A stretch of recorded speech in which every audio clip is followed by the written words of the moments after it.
Buenas tardes. ¿Me escucha? Doctor, Sí, buenas doctor. tardes. Buenas tardes, se le escucha claro y fuerte. Gracias. Voy a comenzar a compartir. Primero,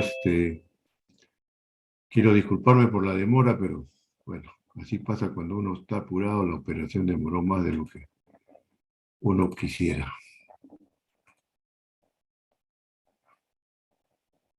Estoy compartiendo, ¿se ve? Sí, doctor. Sí, doctor, manejo inicial del trauma múltiple. Ya, perfecto. Entonces, esta es la clase de hoy día, el manejo inicial del trauma múltiple, o también muchos le llaman politraumatizado. El trauma existe desde que el hombre tiene presencia en el planeta, ¿no es cierto? Solamente les traigo este guaco de la cultura mochica, donde vemos un indígena, ¿no? Con un pie amputado y que se ayuda para caminar con un bastón. Entonces, el trauma no es nada nuevo, al contrario. En nuestro medio, ¿cuál es la fuente principal del trauma? Los accidentes de tránsito, ¿no? Los accidentes de tránsito siguen siendo a nivel mundial la causa principal de pacientes traumatizados. Basta ver un noticiero todas las mañanas y vemos que siempre hay accidentes, que hay caídas de ómnibus con muchos muertos inclusive, ¿no? El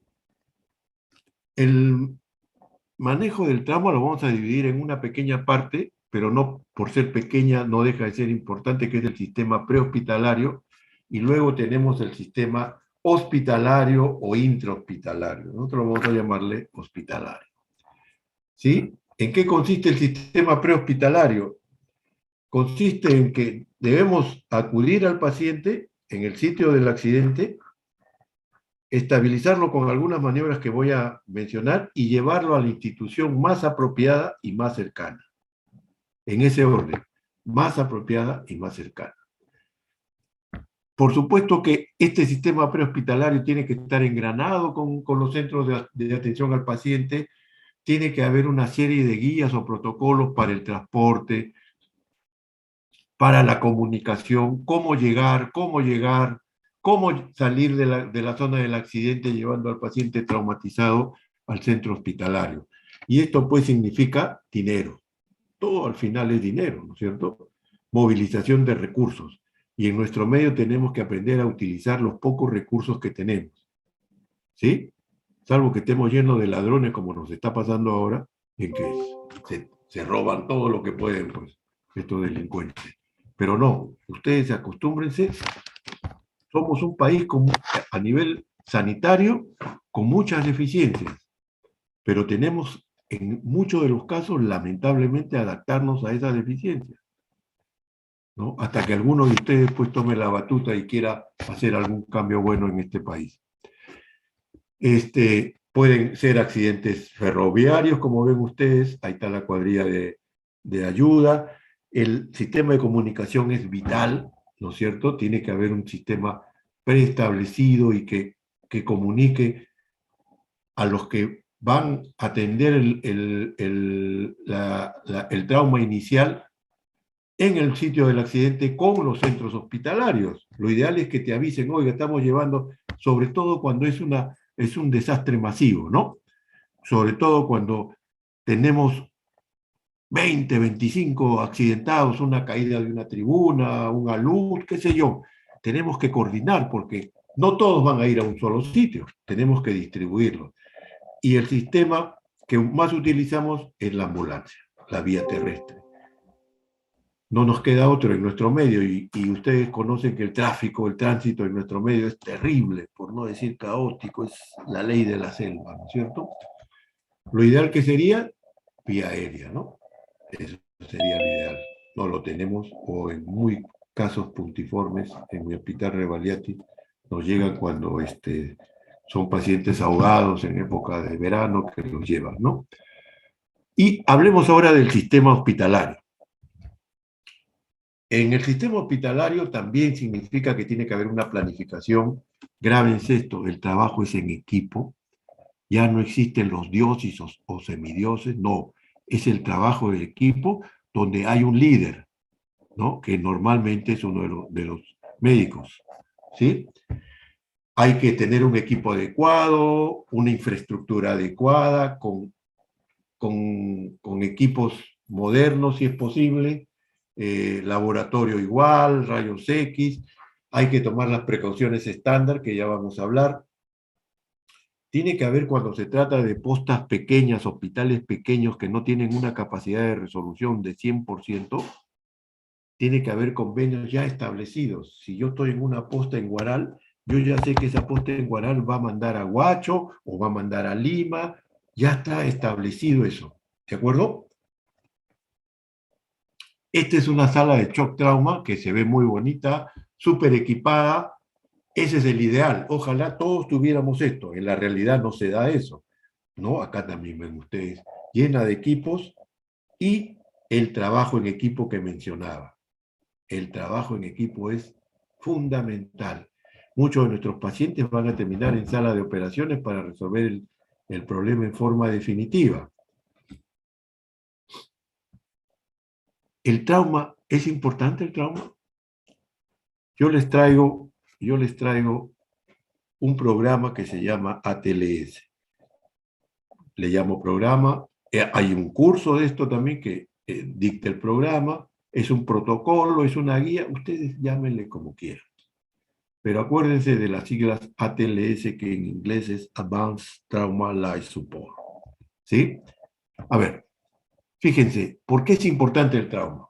El trauma es la principal causa de muerte en las primeras 4 décadas de la vida, donde estamos económicamente más productivos, ¿no es cierto? Entonces, si lo medimos en la vida por sí mismo y lo que está produciendo, realmente es penoso que se pierdan vidas en esta etapa, ¿no?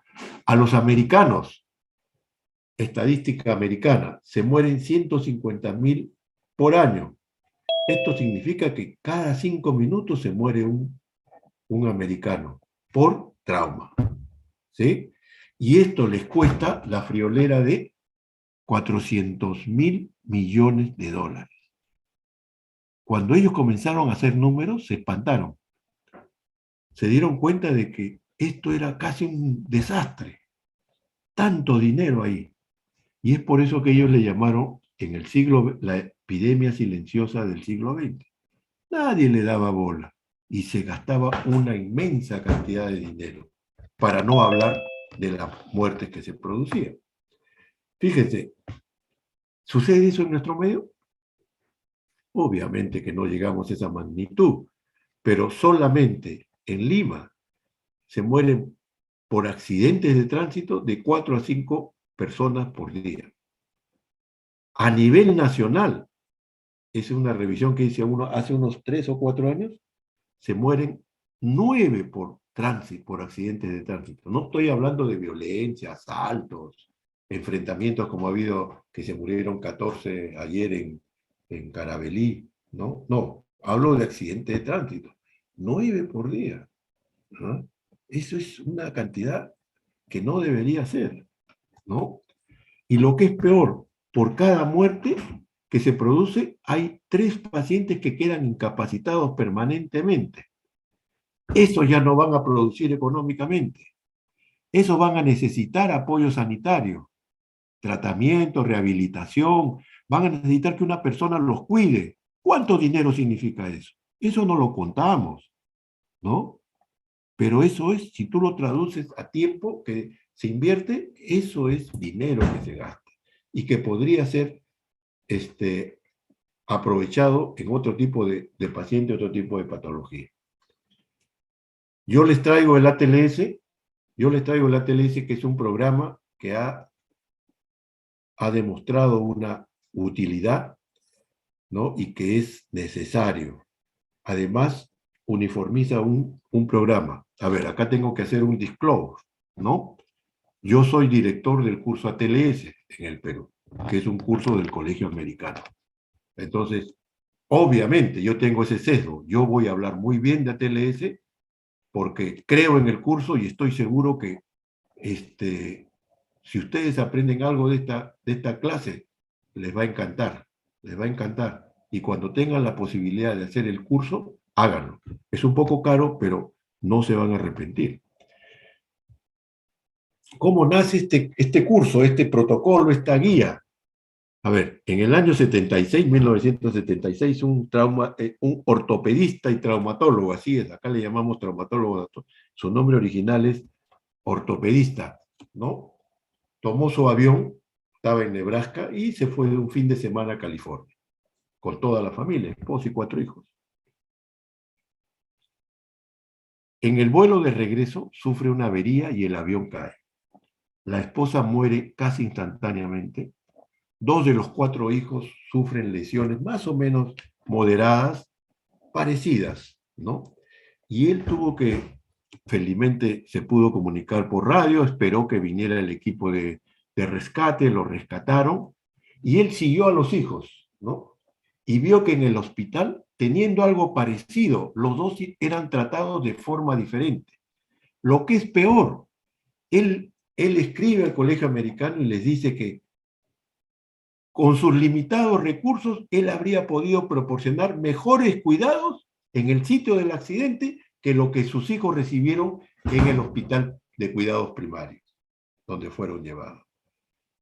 Y él concluye, algo está mal en el sistema, por lo tanto, debe ser cambiado. Coincidió con que el Colegio Americano estaba trabajando en el embrión de lo que es este curso y finalmente sale lo que es el curso ATLS. Antes de entrar al protocolo revisemos brevemente. Los pacientes en trauma se mueren en 3 momentos, 3 fases o 3 ondas, como ustedes quieran. La primera onda o fase es la muerte inmediata. Es la muerte que aparece en los primeros minutos del accidente. En otras palabras, poco o nada podemos hacer ante este tipo de lesión que llevan a una muerte inmediata. Luego viene la segunda fase, que es la llamada muerte temprana. Golden hour le llaman los americanos. Hora dorada, ¿no? En esta fase la muerte ocurre más o menos 1 hora, un poco menos, un poco más. ¿Ya? Un par de horas, no hay problema de producir la lesión. Quiere decir que te da chance, te da tiempo para poder intervenir. Y la segunda fase es la llamada muerte tardía. Eso dice que Dios es peruano. El paciente no se murió pues porque Dios se apiadó, pero ese paciente pasa a cuidado intensivo, entra en disfunción orgánica múltiple, sepsis y muerte. Ocurre varias semanas después de ocurrido el accidente. Empecemos con lo primero, la muerte inmediata. Yo les decía, se mueren casi instantáneamente. ¿Cuáles son las causas? Laceraciones cerebrales o del tronco cerebral, lesiones de la médula espinal alta, lesiones cardíacas, ruptura de grandes vasos, ¿no? Ruptura de aorta y grandes vasos. ahí se nos mueren rapidito. Poco nada, salvo que tengamos un sistema de transporte tipo aéreo, por ejemplo, donde el paciente puede 15 minutos llegar al hospital, ¿no es cierto? Y aún así, ¿ah?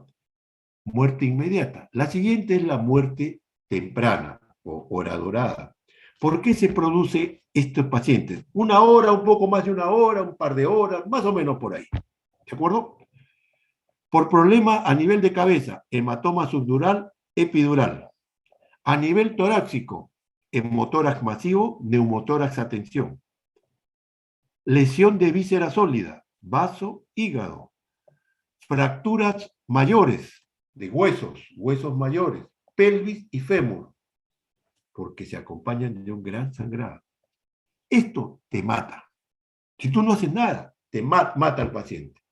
Y es acá el impacto que lo que vamos a revisar a continuación del protocolo ATLS actúa.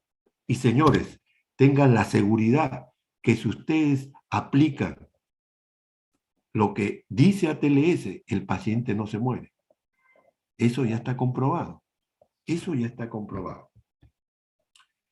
La muerte tardía, ya dijimos, ocurre semanas después por disfunción orgánica múltiple, sepsis y finalmente la muerte.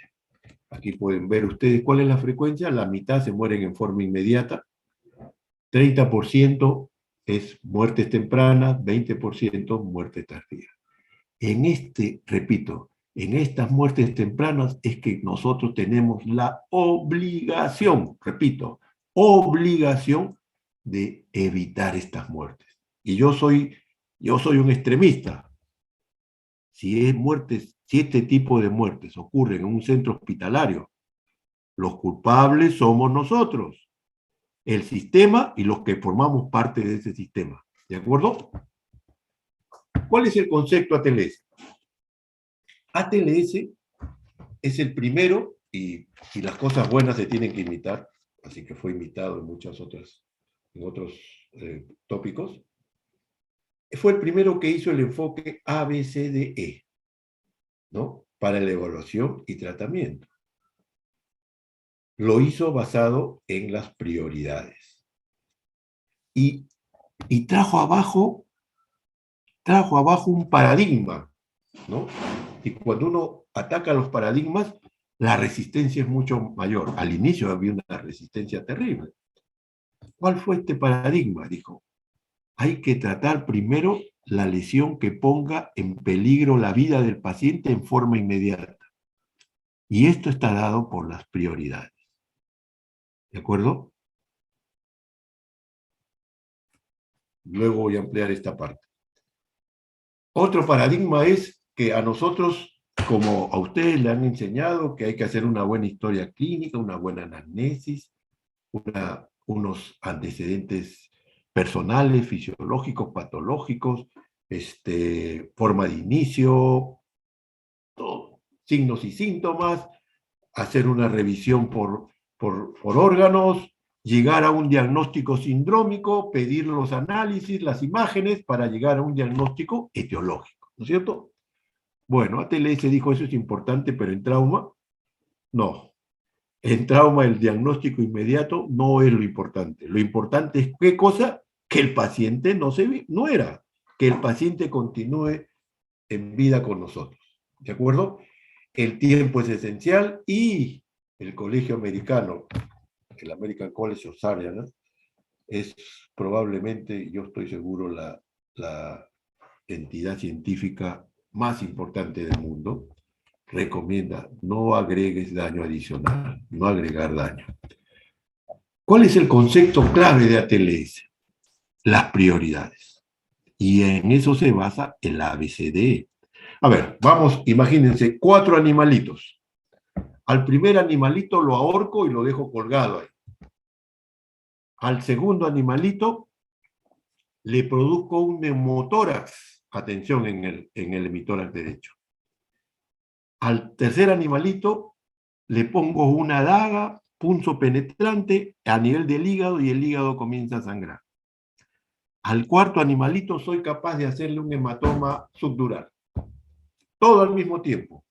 ¿Quién se muere primero?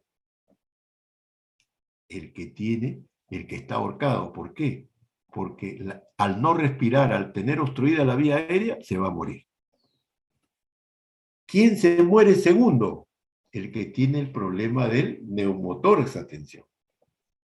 Porque ya no puede respirar y ventilar adecuadamente, ya no llega el oxígeno hacia los capilares, hacia el tejido. ¿Quién se muere tercero? El que tiene la hemorragia en este caso, por la herida en el hígado.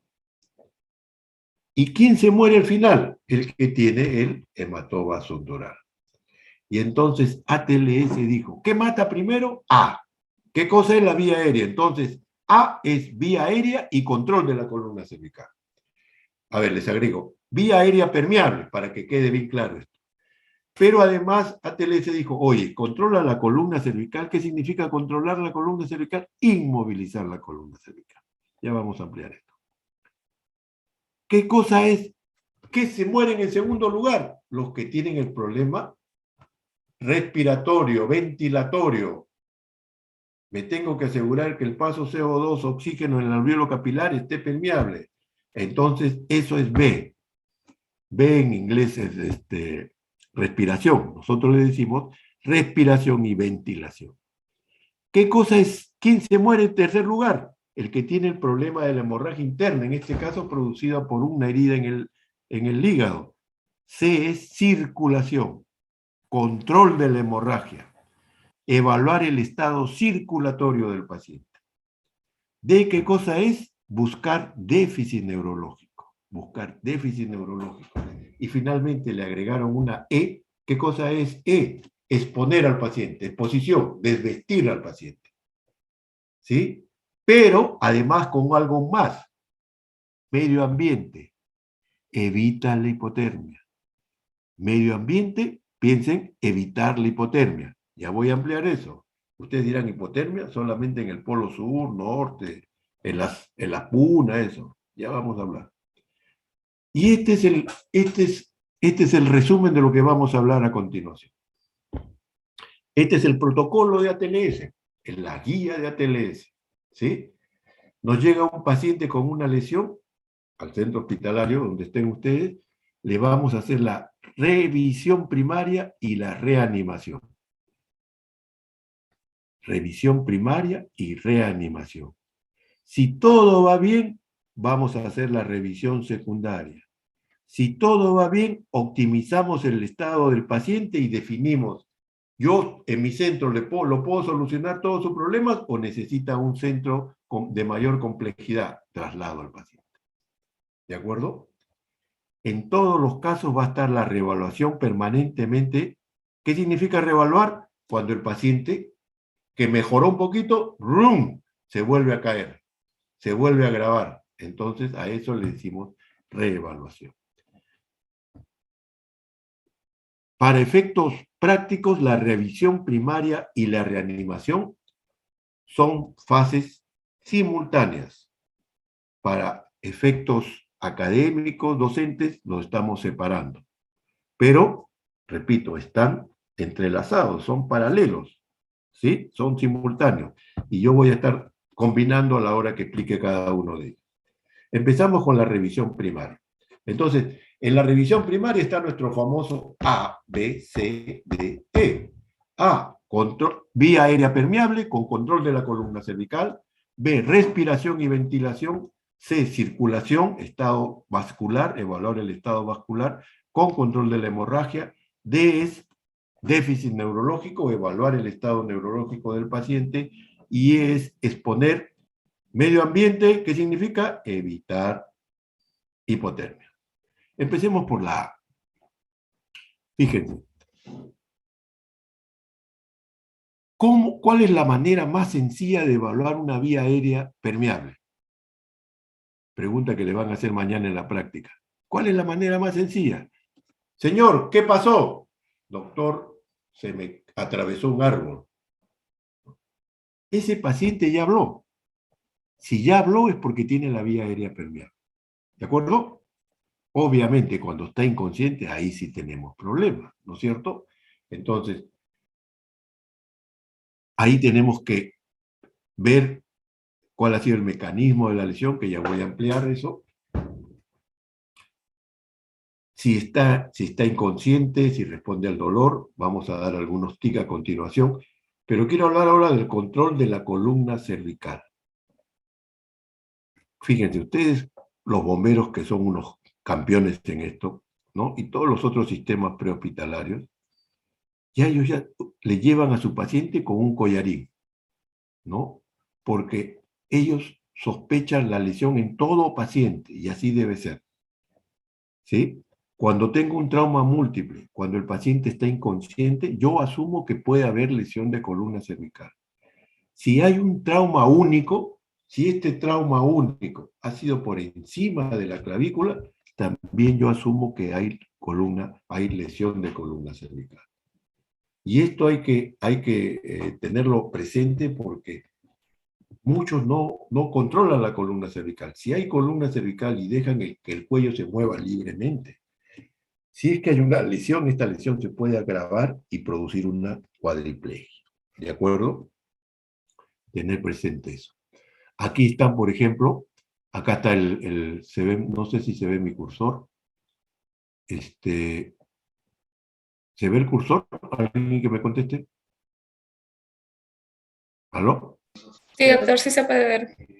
Ya, perfecto. Entonces, acá se ve el collarín, que es un aparato para inmovilizar la columna cervical, que tiene dos componentes, uno posterior y uno anterior. Entonces se le quita, pero fíjense cómo esta persona, el del guante celeste, mantiene alineada la columna cervical con el resto de la columna vertebral, ¿no? Le quitamos y comenzamos a hacer el estudio. Cuando yo abro la boca del paciente, eso ya es reanimación, ¿sí? Cuando yo le pongo oxígeno, eso ya es reanimación. Muy bien, la idea es, y vuelvo a otra vez, si yo encuentro un paciente, estoy en A, y fíjense que hemos dicho que uno de los fundamentos del ATLS, ¿cuál es? Lesión diagnosticada, lesión tratada. Si yo sospecho que ese paciente está inconsciente y que tiene problemas de la vía aérea, yo intubo al paciente. Entonces, yo voy a solucionar A, ¿no? O si yo encuentro un estridor que no puede respirar el paciente, yo intubo al paciente. O sea, diagnostico que hay un problema que está evitando que la vía aérea está permeable y le pongo una vía aérea definitiva, que es un tubo endotraqueal. Solucioné el problema. De ahí voy a pasar a B. ¿De acuerdo? En B, ¿qué cosas hacemos? Me encanta a mí la parte B. ¿Saben por qué? Porque es ese curso que se llama semiología que ustedes han hecho y que cada vez se aplica menos, porque ahora todo es tecnología de última generación, de quinta generación, esto es lo que está de moda, ¿no? Entonces ustedes con sus manitos unidas a su cerebrito hacen la inspección, la palpación, la percusión y la auscultación, percusión, me falta algo, palpación, ya no me acuerdo, ya me acordaré. ¿Sí? Y con ese diagnóstico ustedes pueden hacer el diagnóstico de un neumotórax a tensión, por ejemplo. Acá se ve, acá hay una presencia de aire que empuja la silueta cardíaca. La silueta cardíaca debería estar más hacia la izquierda, pero la empuja y evita que llegue sangre a la cavidad cardíaca. Fíjense la tráquea cómo está desviada para el otro lado. Neumotórax, atención. Acá tienen ustedes otro neumotórax, atención, fíjense cómo está lleno todo el hemitórax izquierdo. La flecha roja marca lo que es el parénquima pulmonar. Ha crecido, es ese aire que se acumula y ha colapsado el pulmón, no lo deja respirar. Y fíjense la tráquea cómo está desviada hacia el otro, hacia el lado derecho, ¿no? Clínicamente yo puedo diagnosticar un taponamiento cardíaco, derrame pericárdico, radiológicamente yo voy a pedir una placa de tórax, que ya la voy a mencionar. Si yo encuentro un mediastino ancho, la primera sospecha en un paciente traumatizado múltiple, lesión de grandes vasos, aorta. ¿sí? Entonces, eso lo hacemos con nuestras manitos. Si yo encuentro un neumotórax a tensión, trato el neumotórax a tensión, que ahorita vamos a verlo en el manejo. ¿Qué cosa es C? La circulación. Entonces, voy a pedir a uno de mi equipo, por supuesto esto ya está preconcebido, ya está entrenado, que tome todo, le va a tomar presión arterial, frecuencia cardíaca, frecuencia respiratoria, temperatura, le va a pedir va a medir la saturación de oxígeno, ¿sí? Y acá traigo un dato que puede ser de utilidad. Fíjense, si yo encuentro pulso en la carótida, ese paciente tiene más de 60 milímetros de mercurio, de presión sistólica. Si yo le palpo pulso en la femoral, tiene más de 70. Y si yo le encuentro pulso en el radial, tiene mayor de 80. Entonces, rápidamente eso nos ayuda. ATLS te dice no usar torniquetes, aunque esto está cambiando. Solamente cuando hay amputaciones traumáticas, ¿sí? Pero esto está cambiando y de repente podemos ampliar algo al final.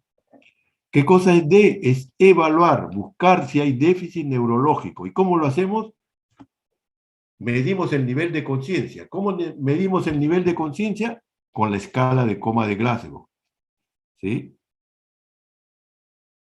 La escala de coma de Glasgow mide 3 respuestas: respuesta ocular, respuesta verbal y respuesta motora.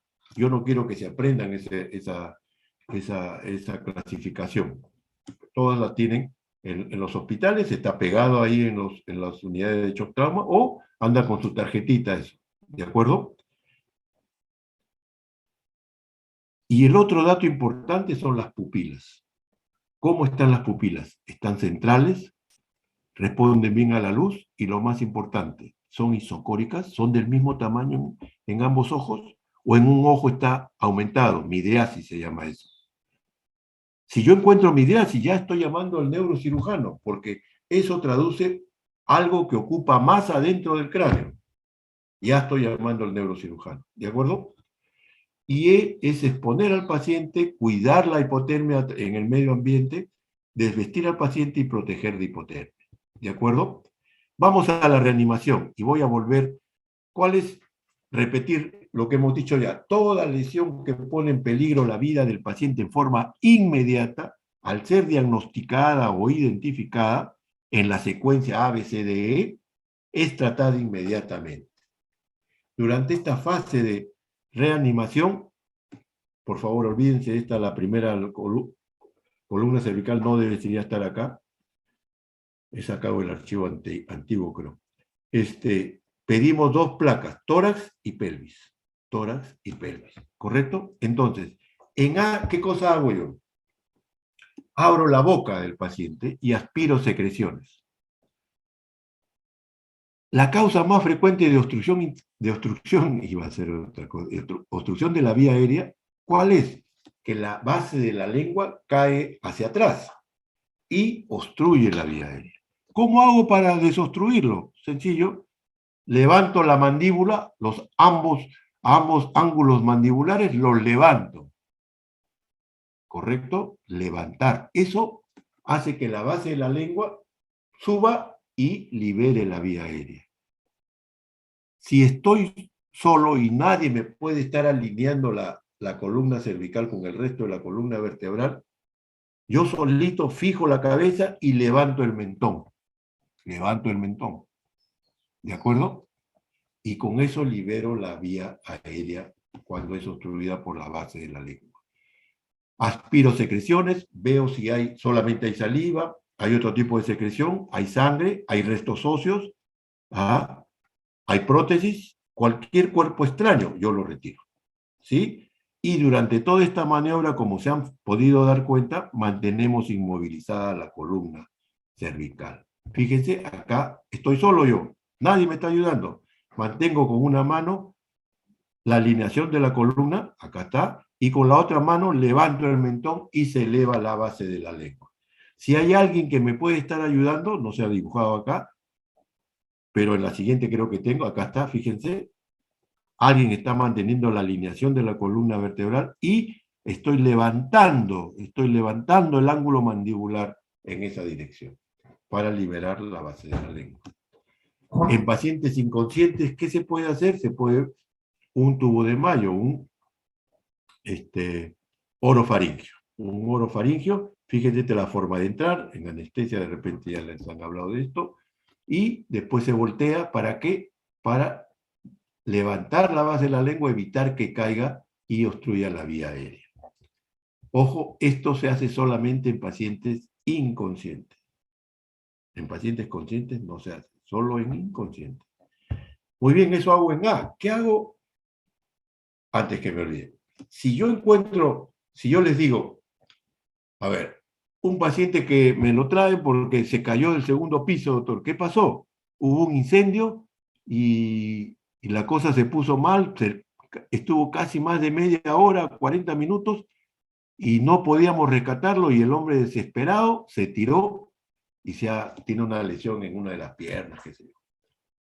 ¿Ese paciente nos dedicaríamos a la pierna? No, hacemos nuestro ABC.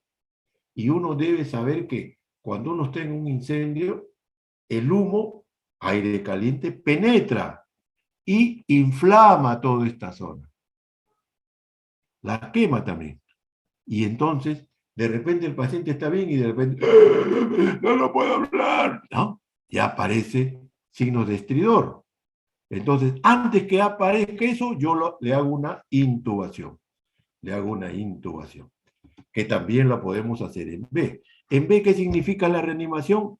Todo paciente va a recibir oxígeno, 12 a 15 litros por minuto. Ya veremos después si continúa o no. En todo paciente que yo tenga sospecha en la vía respiratoria, intubación orotraqueal. En el caso anterior, les dije que era una obstrucción de la vía aérea. Pero si yo tengo un neumotórax a tensión, ¿no? Si escúchenme bien, tengo un paciente inconsciente que solamente responde estímulo doloroso o no, o muy poco estímulo doloroso, ¿qué hago? Yo asumo que el paciente está en coma y estar en coma es indicación de intubación orotraqueal. Doctor, pero yo no sé intubar, pues yo no sé qué hago en emergencia porque yo no sé intubar. Si tú no puedes intubar, tienes que hacer una cricotirodotomía. Una cricotirodotomía. Ahí está la intubación. En el curso ATLS te enseñamos a intubar, ¿no? Lo que has practicado alguna vez, lo vuelves a practicar con maniquíes y todo aquel que trabaja en emergencia tiene la necesidad de saber cómo intubar un paciente.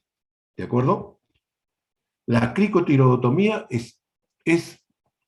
a ver, hablemos primero del cricotiroides. Todos conocen la manzanita de Adán, ¿no es cierto? Que en el hombre es más evidente que en la mujer. Eso es el cartílago tiroides, que se continúa con la tráquea. El primer anillo de la tráquea es el cricoides.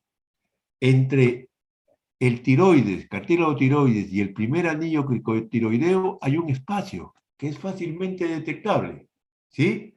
A ver, los chicos practiquen mirándose al espejo, las chicas búsquense a un maniquí. ¿Ya? Las chicas es más fácil para ustedes. Entonces pueden tocar ahí hay piel y cartílago. Y entonces puedo hacer una cricotiroidotomía por punción o puedo hacer una cricotiroid, acá se ven, fíjense bien, el espacio entre el tiroides y el cartílago cricoides. Y ahí, ¿qué hago? Esto lo hacen en pacientes inconscientes ya. Pueden hacer una pequeña incisión y poner una cánula tipo traqueostomía y entramos en la vía aérea. El paciente se va a salvar, no va a tener obstrucción de la vía aérea. ¿De acuerdo? En B, ¿qué patologías podemos diagnosticar? Un neumotórax a tensión. Fíjense, los neumotórax pueden ser de dos tipos. ¿Por qué se produce el neumotórax? Porque un bronquiolo, una rama fina del bronquio, se rompe por un trauma, y acá puede suceder dos cosas. Una, que el aire del bronquiolo sale a la cavidad pleural y regresa de la cavidad pleural al bronquiolo. A eso se le llama neumotórax simple. Neumotórax simple.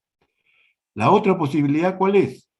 Que sea unidireccional, que salga del bronquiolo y se dirija hacia la cavidad pleural. Entonces se quede en la cavidad pleural. Va aumentando en la cavidad pleural. No puede crecer hacia afuera porque la parrilla costal le evita que crezca hacia afuera. ¿Y hacia dónde crece? Hacia la línea media. Primero, comprime el parénquima pulmonar. No deja que reciba oxígeno. No deja que reciba aire. Lo comprime, anula un pulmón, pero sigue creciendo y empuja el mediastino. Y también va a empujar la tráquea, ¿no? Y vamos a tener que ese corazón, al estar desviado, tanto las venas cava superior como inferior se angulan y ya no llega la cantidad de sangre suficiente al corazón para poder eyectarla. Entran en hipotensión. ¿Sí? Neumotórax, atención. Y el neumotórax, atención, mata. Si tú no haces nada, mata. ¿De acuerdo? Y si, acá pueden ver ustedes otro, fíjense cómo la silueta cardíaca ha sido empujada. Acá se ve todo, no es muy claro. ¿Y qué te dice ATLS? Si tú diagnosticas eso, segundo espacio intercostal, línea medio clavicular, por encima de la columna, perdón, de la costilla, en el lado que has hecho el diagnóstico, en este caso es izquierdo, ¿sí? Una herida penetrante, fíjense acá, ¿no? Pones un catéter, por eso sacas el mandril y cuando sale, el aire sale hacia el exterior. Y el mediastino regresa a su lugar inicial y se recupera rápidamente presión, ¿sí? El tratamiento definitivo, ¿cuál es? Hacer una toracotomía, un drenaje pleural o torácico. ¿Sí? ¿Qué haces ahí? ATLS, ¿qué te dice? Quinto espacio intercostal, delante de la línea axilar media. Si está consciente, lo anestesias. Si está consciente, lo anestesias. Si está inconsciente, directamente haces la incisión, metes una pinza y te vas hasta la cavidad pleural. Te vas hacia la cavidad pleural y penetras la pleura. ATLS te recomienda que te asegures que estás en cavidad con un tacto digital. Y luego pones un dren 36 o 40 adosado a una trampa de agua. ¿Sí? Otras veces puede haber un tórax, un traumatismo abierto de tórax, donde el aire, cada vez que el paciente inspira, entra aire hacia la cavidad pleural. ¿Qué hacemos ahí? Ponemos un apósito cuadrado, ¿no? Y donde le vamos a fijar 3 de los 4 lados para que cuando expire, el aire salga y cuando inspire, el aire no ingrese. ¿De acuerdo? Esto es neumotórax. Hay sangrado dentro de la cavidad pleural que también tiene una indicación de drenaje. ¿Qué cosa es C? C se hace la reanimación. ¿Sí? Todo paciente va a tener 2 vías periféricas, 14 o 16, gruesas y cortas. ¿Qué le vamos a pasar? Solución cristaloide. Nosotros de Río Bravo para abajo, de México hasta la Patagonia, usamos cloruro de sodio al 0,9 por mil. ¿No? Perdón, al 0,9% o al 9 por mil, que es lo mismo. Los americanos usan lactatorrina, ¿sí? Ya ustedes van a ser los líderes del equipo, ¿no? Ya la enfermera ya sabe que le va a poner las vías y que antes de pasarle el suero, los líquidos, los cristaloides, le está tomando una muestra de sangre para ver grupo sanguíneo, hemoglobina, electrolitos, qué sé yo. ¿Sí? Si es una mujer joven, descartar embarazo. ¿Sí? Aquí yo puedo diagnosticar en C si hay un taponamiento cardíaco. Hay una lesión en el corazón, en el pericardio, un vaso que puede ser del miocardio, sangra hacia la cavidad pleural y basta que se acumule 50 milímetros ml para que ese corazón ya no pueda expandirse para recibir sangre. Y si no hacemos algo, el paciente se muere. ¿Sí? Taponamiento cardíaco, la famosa triada de Beck. ¿Qué encontramos en esta triada de Beck? Ingurgitación yugular, ruidos cardíacos alejados, hipotensión. En esos casos, ¿qué hacemos? Pericardiocentesis. Una jeringa, una aguja larga en el ángulo entre el apéndice sifoides y la parrilla costal izquierda, en un ángulo de 45 grados, entramos y vamos aspiramos hasta que recogemos la aspiración. Lo que aspiramos es sangre que no coagula. ¿Ya? Eso es sangre que está en el pericardio. Cuando ha pasado que uno se va de frente hacia la cavidad y se mete al aurículo, al ventrículo, y saca sangre. Y lo que está sacando es sangre de esta cavidad, pero es sangre que coagula. Esa es la diferencia para establecer dónde estamos. Acá un derrame pericárdico. La ecografía nos ayuda para también diagnosticar un derrame pericárdico. La ecografía es uno de los... la ayuda que podemos tener es una ecografía FAS, le llamamos, porque los americanos le llamaron Focus Abdominal on Trauma, ¿no? Focus FASE, Sonographic on Trauma. Y aquí, cuando hacemos la ecografía o el FAS, lo hacemos en 4, buscamos, ¿qué cosa buscamos? Si hay líquido o no hay líquido. Si hay líquido en un paciente traumatizado, asumimos que es sangre. ¿De acuerdo? Y examinamos 4 ventanas. Subcostal derecho, buscamos el espacio de Morrison, el espacio hepatorrenal. La segunda ventana en epigastrio, descartamos derrame pericárdico, taponamiento cardíaco. Tercera ventana, subcostal izquierdo, vemos celda esplénica. Y la cuarta ventana es a nivel de la sínfisis del pubis para ver fondo de saco de Douglas. Aquí también viendo, por ejemplo, acá buscando la celda esplénica.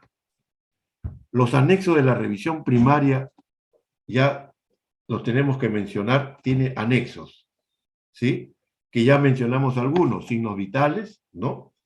Análisis de gases arteriales, la oximetría, la saturación de oxígeno, podemos hacer un trazado electrocardiográfico, hay que poner catéter gástrico y vesical, y las radiografías que ya mencionamos que en esta revisión primaria es tórax y pelvis.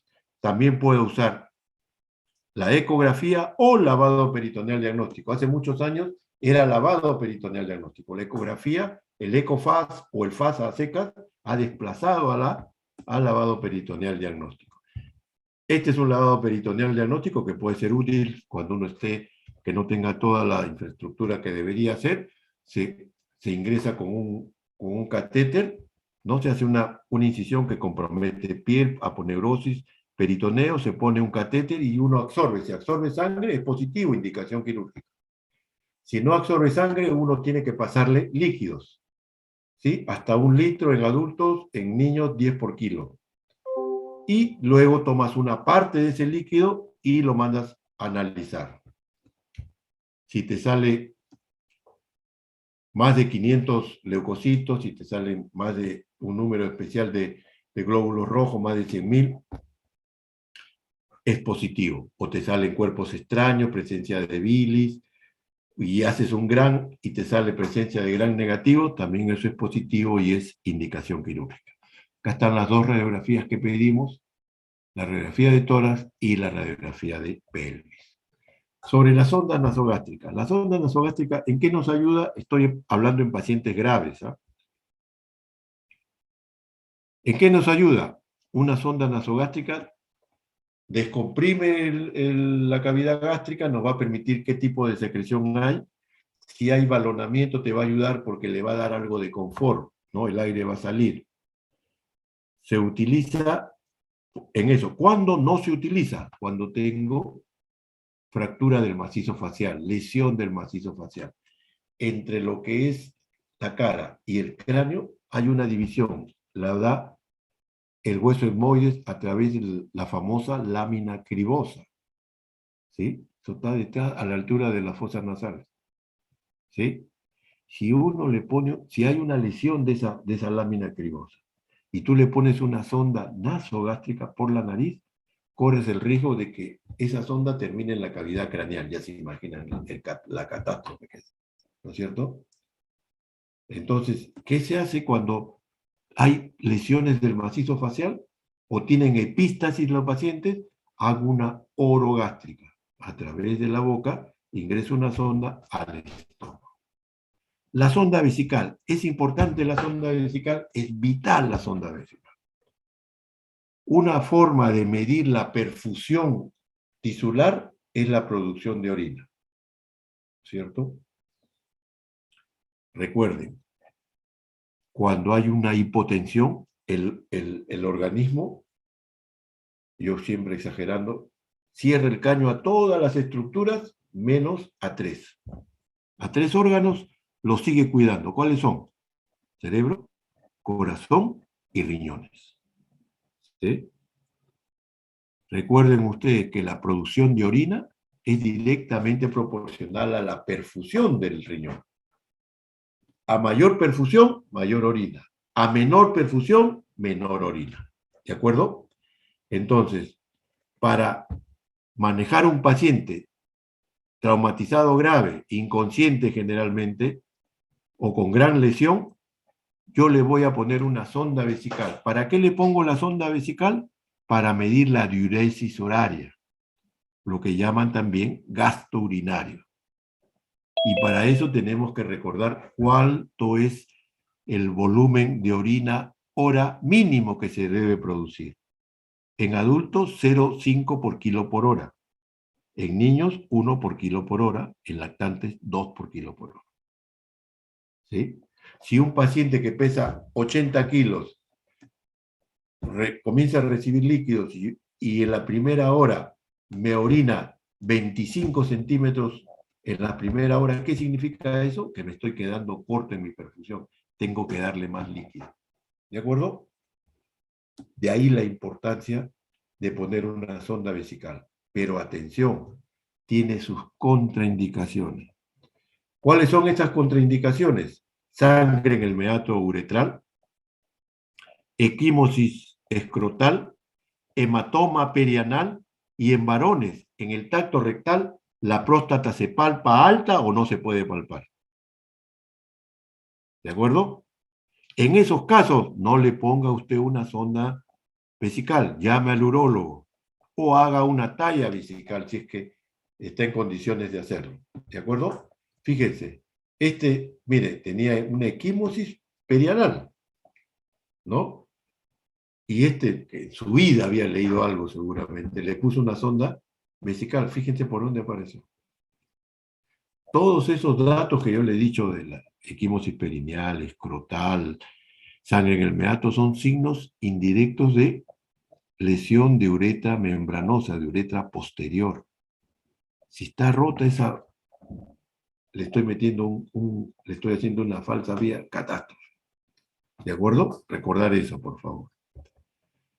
Muy bien, entonces pasemos ahora, ya hemos hecho nuestra revisión primaria con nuestra reanimación, repito, son simultáneas, y luego que el paciente ya mejoró, ¿no es cierto?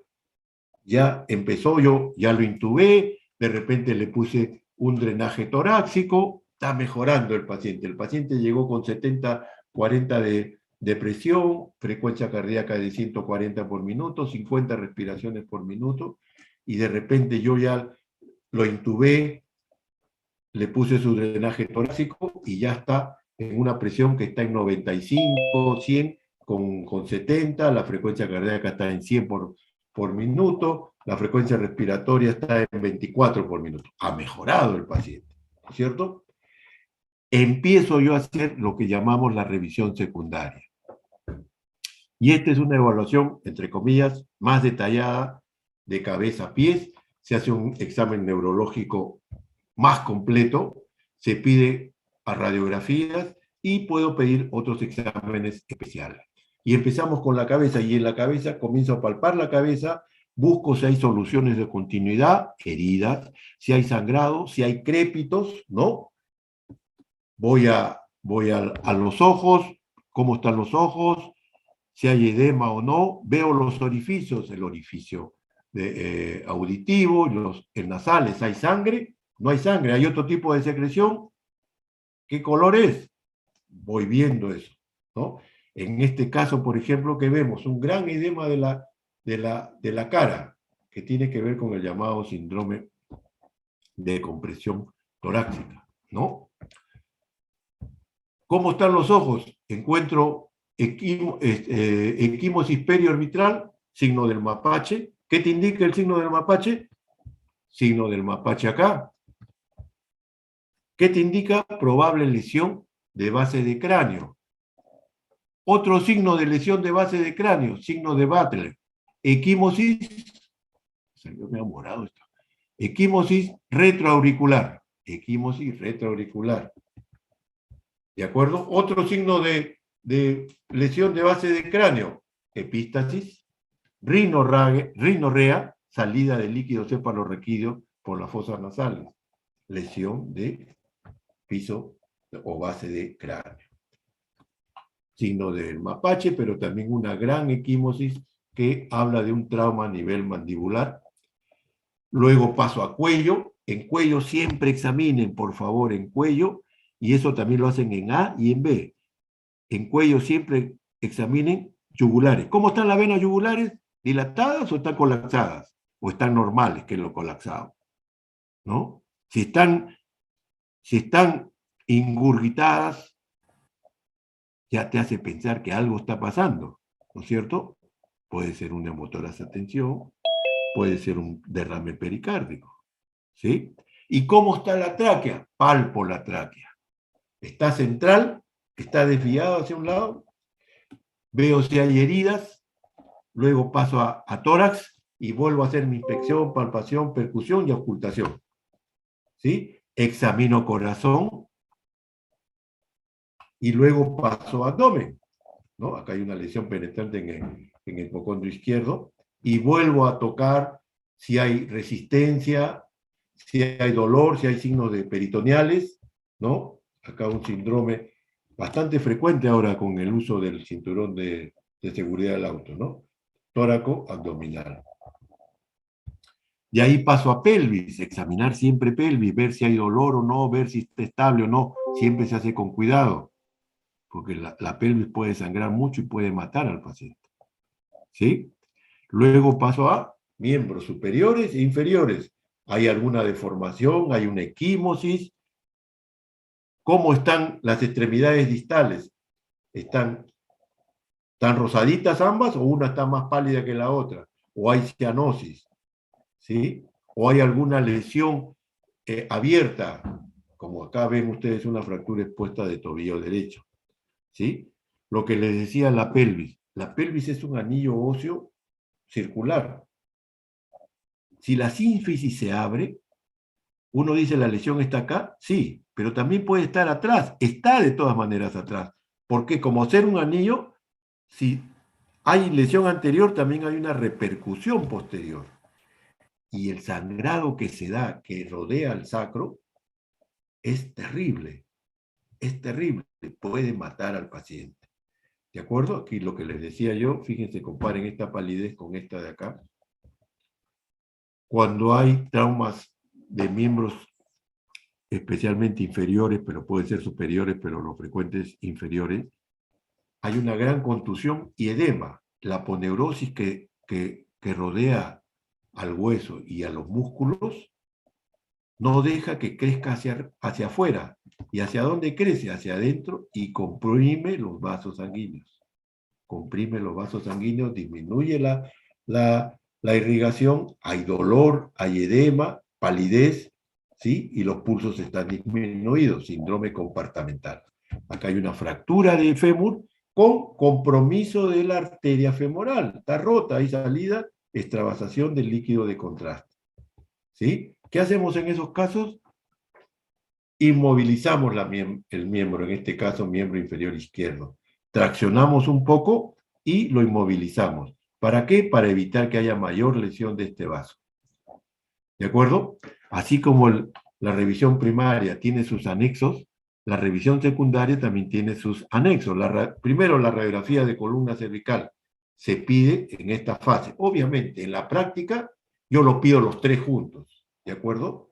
Pero para efectos teóricos, la radiografía de columna cervical se solicita en la revisión secundaria. Puedo usar tomografía computada. De repente tengo hematuria, le puedo pedir una tomografía renal o una arteriografía renal, ¿sí? Puedo pedir tomografía de cráneo, ¿de acuerdo? Radiografía de extremidades o endoscopías de acuerdo al tipo de lesión que vaya diagnosticando. Ya estoy terminando, muchachos, ¿no? Un poquito de paciencia. La columna cervical. ¿Por qué es importante la columna cervical? A pesar de que la frecuencia con que se acompaña la lesión de columna cervical es bien baja, súper baja, pero basta que haya una para que produzca pues una lesión devastadora, una cuadriplegia, por ejemplo. Fíjense, acá ven ustedes en la lámina de la izquierda donde está el puntero, aparentemente se ve la columna cervical, las apófisis espinosas, el cuerpo vertebral, el alineamiento anterior, acá está el cuerpo vertebral, ¿no? Aparentemente está bien, pero hay un requisito que no deben olvidar. El requisito de la radiografía de columna cervical es que se deben ver las 7 vértebras cervicales. Y acá no se ve la 7ª. Cuando sucede eso, hablamos con el tecnólogo y le decimos que le ponga una posición, bajan el hombro o hacen la posición del nadador y podemos ver la 7ª vértebra. Y fíjense, en este mismo, siendo el mismo paciente, como el cuerpo vertebral de la 7ª vértebra tenía una fractura. Entonces, atención, siempre mantener inmovilizada la columna cervical hasta que, si la radiografía es normal, le podemos quitar. La recomendación es que no quites todavía, hasta que clínicamente descartes. ¿De acuerdo? Entonces, el concepto es, llega el paciente al centro hospitalario, se le va a hacer la revisión primaria, ABCDEF, perdón, sin el F, ABCDE, con reanimación simultánea. Si hay una lesión diagnosticada, yo trato la lesión. Si yo encuentro una lesión en A, soluciono la lesión en A. Si encuentro la lesión en B, soluciono la lesión en B. ¿De acuerdo? Antes de pasar al siguiente paso. Luego paso a la revisión secundaria, una revisión mucho más detallada, entre comillas, porque todo esto lo tenemos que hacer en máximo 15 a 20 minutos, de cabeza a pies. Y si el paciente responde bien al tratamiento, y yo le puedo solucionar, estoy en Huaral, le puedo solucionar eso, lo dejo en Huaral. O necesita que lo vea el neurocirujano, yo no tengo neurocirujano, necesita algún examen especial, algún cuidado especial, lo traslado al hospital que yo ya tengo previamente establecido. Fíjense bien, esta es una lámina donde, ¿qué ven ahí? Ven un abdomen. Alguien quiso jugar Michi con el paciente, le metió varias cuchilladas, ¿no? Por lo menos veo 1, 2, 3, 4, 5. ¿Qué vemos ahí? Sale piplon y sale asas intestinales, delgadas parece. Este paciente, yo he escuchado alguna vez hace muchos años, felizmente ya no, el paciente debe pasar a sala de operaciones porque su vida corre peligro. Mentira. Este paciente primero va a nuestro A, B, C, D, E de nuestra revisión primaria. ¿Sí? Nos vamos a asegurar que no haya compromiso respiratorio. Este cuchillo que entró por acá puede haber llegado al diafragma y puede haber tocado también el pulmón. ¿Sí? Lo que les quiero decir es que el ABC nos permite evaluar al paciente y comenzar a tratar al paciente. ¿Sí? Ojalá que haya llegado el mensaje de que ¿qué necesitamos? Necesitamos tecnología de 5ª generación. Necesitamos nuestro cerebro y nuestras manitos nomás. Si usted tiene la última los últimos equipos, bien, bien por usted, perfecto, ese es el ideal. Algún día llegaremos, yo no lo voy a ver, pero ustedes de repente, no hay que perder la esperanza, ¿no? Pero no es imprescindible, no es imprescindible. ¿Qué necesitamos? No ahogarnos en un vaso de agua, unir nuestro cerebrito a nuestras manitos, ¿no? Y para educar nuestro cerebrito tenemos que estar en nuestras clases, tenemos que revisar nuestras clases, tenemos que revisar nuestros conceptos, ¿no es cierto? Porque, miren, yo he llegado tarde porque tenía una resección abdominal perineal por un cáncer de ano. Y se me alargó más de lo que yo pensaba, ¿no? Yo sabía ayer que iba a operar esto. Pero el trauma aparece en cualquier momento, en cualquier circunstancia. Y uno tiene que estar preparado para salir adelante. ¿De acuerdo? El día de mañana ustedes tienen el seminario de casos clínicos. Está hecho de tal manera de, por ejemplo, estoy poniendo una pequeña historia de un hombre de 19 años que es llevado a emergencia, le van a dar los datos, ahí esta es una foto referencial, le dan el informe prehospitalario y le dan los signos vitales con que llega el paciente, ¿no? Y entonces, ¿cuál es el mejor manejo del paciente en el lugar del accidente? ¿Cierto? Eso no lo he mencionado, me acabo de acordar. Ya, le vamos a adelantar esta pregunta. En el lugar del accidente yo voy a hacer el ABC. Aseguro vía aérea, paso líquidos, C, y movilizo al paciente y lo llevo corriendo al hospital más cercano. ¿De acuerdo? Entonces van a tener ustedes varias preguntas que tienen relación con la clase y que puedan, y si tienen alguna duda, pues no, es el momento de salir de esa duda. No sé si hubiera alguna pregunta. Ya la hora nos ha ganado, yo me disculpo pero bueno. ¿No hay preguntas? Muy bien, espero que no los haya aburrido mucho. Nos vemos la próxima. Muchas gracias, hasta luego. Gracias, doctor. Gracias, doctor. Gracias, gracias.